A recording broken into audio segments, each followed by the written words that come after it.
কৰি আছে? দুপৰীয়া ভাত বনালে নে নাই? মই আকৌ এই মধুসোলং কেইডালমান ছিঙিবলৈ আহিছোঁ ৰ'ব।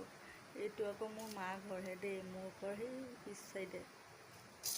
আহকচোন, মই ক'লৈনো যাওঁ। মধুসোলং টেঙা খায়নে বাৰু?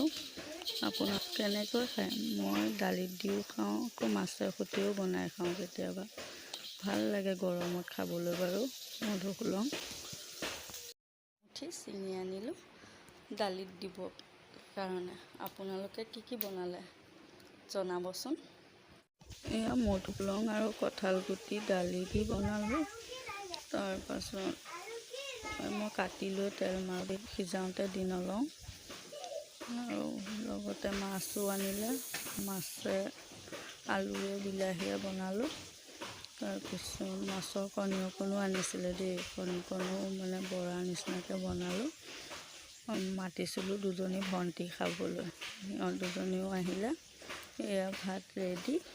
আপোনালোকেনো দুপৰীয়া সাজত কি কি বনালে জনাবচোন।